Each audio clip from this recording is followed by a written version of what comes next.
Hello friends, நம்ம chains கிச்சனில் இன்றைக்கி நம்ம என்ன பார்க்க போகிறோம் அப்படின்னா அவல் பாயாசம் பார்க்க போகிறோம். ஏற்கனவே நம்ம சேனலில் நம்ம அவல் கேசரி, அவல் லட்டு, அவல் கொலக்கட்டை எல்லாம் பார்த்துருக்கோம். இன்றைக்கி நம்ம பார்க்க போகிறது சிம்பிளாக சீக்கிரமாக செய்யக்கூடிய அவல் பாயாசம் செய்ய போகிறேன். அதுக்கு எல்லாமே நம்ம சொன்ன மாதிரி ஒரே கப்பில் இந்த பவுல் இருக்குது பார்த்திங்களா, இந்த பவுலில் 1 கப் சிவப்பு அவல் எடுத்திருக்கேன். இனிப்புக்கு அதே கப்பில் 1 கப் வெல்லம் எடுத்து வச்சுருக்கேன். 1/2 லிட்ரு பால் எடுத்து வச்சுருக்கேன். அந்த பாலை காய்ச்சி வச்சுக்கணும். அதுக்கப்புறம் கொஞ்சம் போல் தேங்காய் பால் எடுக்கிறதுக்காக இந்த இதில் தேங்காய் எடுத்திருக்கேன். நல்லா கட்டியான தேங்காய் பால் கொஞ்சம் எடுத்துக்கணும். கிஸ்மிஸ் பழம், முந்திரி பருப்பு, 3 ஏலக்காய், கொஞ்சம் நெய், இதெல்லாம் வச்சு நம்ம இன்றைக்கி அவல் பாயசம் எப்படி செய்கிறதுன்னு நம்ம பார்க்க போகிறோம். இதுதான் ஏற்கனவே சொன்னோம் இல்லையா, பாலை காய்ச்சி வச்சுருக்கோம். கொஞ்சம் தேங்காய் பால் எடுத்து வச்சுருக்கு. வெல்லத்தை 1/4 டம்ளர் தண்ணி ஊற்றி கரைச்சி வடிகட்டி வச்சுருக்கேன். இப்போ அடுப்பில் கனமான வடை சட்டி வச்சு நெய் ஊற்றிருக்கோம். ஏற்கனவே சொன்னோம் இல்லையா, அதுக்கு நெய் ஊற்றிருக்கேன். நெய் ஊற்றி முதல்ல முந்திரி பருப்பை போட்டு வறுத்துக்கணும்.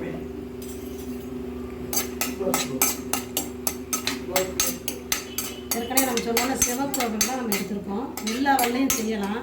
ஆனால் இந்த சிவப்பு அரிசியில் செய்கிற சிவப்பு அவலில் சத்து அதிகங்கிறதால நான் இதனாலுமே நாங்கள் சிவப்பு அவலில் தான் செய்வோம். நம்ம இதே எல்லா அவல்லையும் இதே மெத்தடில் நம்ம பாயசம் செஞ்சாலும் நல்லா சூப்பராக இருக்கும்.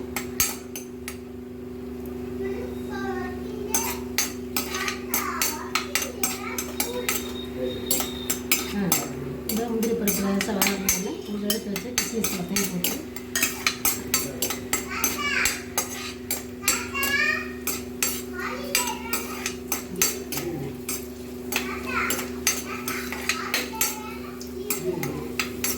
இப்போ கிஸ்மிஸ் பண்ண மாட்டாங்க. நல்லா பபுள் மாதிரி ஒரு அவ்வளோ அதை எடுத்து ஒரு பிளேட்டில் தனியாக எடுத்து வச்சுக்கலாம்.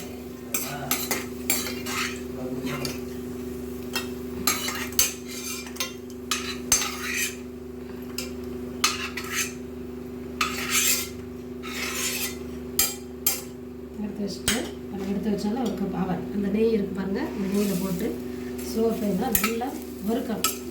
அவல் நல்லா வறுத்த பிறகு அடுத்து என்ன செய்யணும்னு சொன்னால், அவல் நல்லா வறுத்தா நல்லா வாசனை வரும். அது வரைக்கும் நல்லா வறுக்கணும்.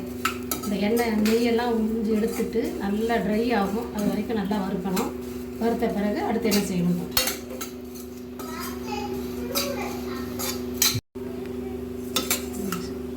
பாருங்க, நல்லா வறுத்துருச்சு. நல்லா மொறுமொறுன்னு ஆயிடுச்சு பாருங்க. கரைஞ்சி ஆயிடுச்சா நல்லா. அவ்வளோதான். வறுத்த உடனே இப்போ என்ன செய்யணும், ஏற்கனவே நம்ம காய்ச்சி வச்சுருக்கோம்ல அந்த பாலை ஊற்றணும்.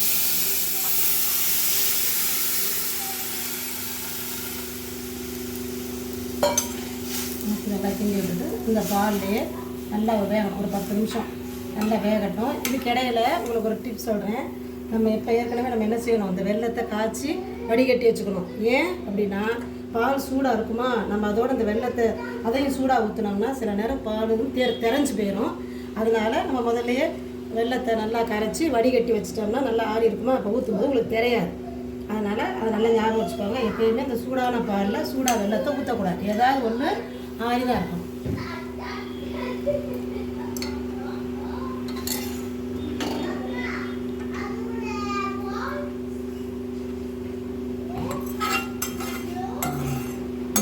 அவ்வளோதான், வேகட்டும்.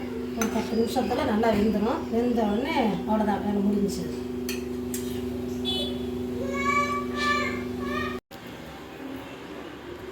பாருங்க, நல்லா 10 நிமிஷம் போல் அந்த பால்லையே நல்லா அவல் வெந்து நம்ம மசிஞ்சு வந்துருச்சா, அவ்வளோதான். அதுக்கப்புறம் நம்ம ஏற்கனவே காய்ச்சி வடிகட்டியிருக்கோம்ல, இந்த வெள்ளைப்பாகை ஊற்றிடணும்.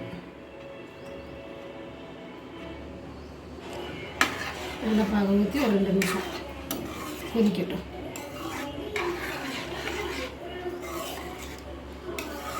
வெள்ளைப்பாகை நல்லா ஊற்றி கொதிச்ச பிறகு நம்ம அப்புறம் தான் கடைசியாக தேங்காய் பால் ஊற்றி கொதிக்க வைக்கக்கூடாது, எப்படி சொல்லியிருக்கோம்ல.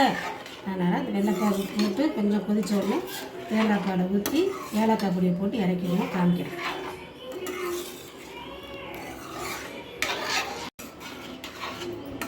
பாருங்கள், நல்லா நம்ம அந்த வெள்ளைப்பாகு ஊற்றி 2 நிமிஷம் கொதிச்சிருச்சு. கடைசியாக தான் நம்ம என்ன போடணும், எப்போயுமே ஏலக்காய் பொடி கடைசி போட்டால் தான் அந்த வாசனை நல்லாயிருக்கும். போட்டாச்சு. ஏற்கனவே நம்ம வறுத்து வச்சுருந்தோம்ல கிஸ்மிஸ் பழம், முந்திரி பருப்பு, அதையும் போட்டுடணும். போட்டாச்சு. எல்லாம் போட்டு கிளறிட்டு தேங்காய் பால் எடுத்து வச்சுருக்கோம்ல, கடைசி அந்த தேங்காய் பாலும் சேர்த்து ஊற்றும்போது டேஸ்ட் அவ்வளோ அருமையாக இருக்கும். நீங்கள் செஞ்சு பாருங்கள். தேங்காய் பால் ஏற்கனவே உடம்புக்கும் நல்லது, சிவப்பாலும் நல்லா நம்மளுக்கு சத்து. இதோட எல்லாம் சேர்ந்து சாப்பிடும்போது அவ்வளோ அருமையாக இருக்கும். நீங்கள் செஞ்சு பாருங்கள். கடைசியாக நம்ம எடுத்து வச்சுருக்க தேங்காய் பாலையும் ஊற்றி, தேங்காய் பால் ஊற்றினோடனே கொதிக்க விடக்கூடாது. அப்படியே ஒரு செகண்ட் வச்சுட்டு ஆஃப் பண்ணிடணும்.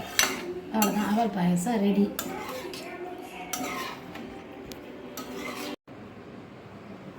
பாருங்கள், அவல் பாயசம் ரெடி ஆகிடுச்சு. சாப்பிட்றதுக்கு தயாராக இருக்குது. நீங்களும் இதே மாதிரி அளவுகளோட உங்கள் வீட்டில் குட்டீஸ்க்கு இந்த மாதிரி செஞ்சு கொடுங்க. அவங்களுக்கு இதெல்லாம் ரொம்ப பிடிக்கும். சும்மா நார்மலாக நம்ம சேமியாலெல்லாம் பாயசம் செய்யாமல் இப்படி டிஃப்ரெண்ட்டாக செஞ்சு கொடுத்தோம்னா ஹெல்த்தியாகவும் இருக்கும், டேஸ்டியாக இருக்கும், குழந்தைகளுக்கு ரொம்ப பிடிக்கும். நீங்களும் இதை உங்கள் வீட்டில் செஞ்சு பாருங்கள். தேங்க்ஸ் ஃபார் வாட்சிங். இதான் இப்போ எங்கள் வீட்டு குட்டி பாப்பா சாப்பிட போகுது. டேஸ்ட்டாக இருக்குது. எங்கள் வீட்டில் செய்கிற இந்த பாயாசம் எனக்கு ரொம்ப பிடிக்கும். இந்த வீடியோ உங்களுக்கு பிடிச்சிருந்துச்சுன்னா லைக் பண்ணுங்கள், ஷேர் பண்ணுங்கள், கமெண்ட் பண்ணுங்கள், உங்கள் ஃப்ரெண்ட்ஸ் அண்ட் ரிலேட்டிவ்ஸ்க்கு ஷேர் பண்ணுங்கள். தேங்க்ஸ் ஃபார் வாட்சிங்.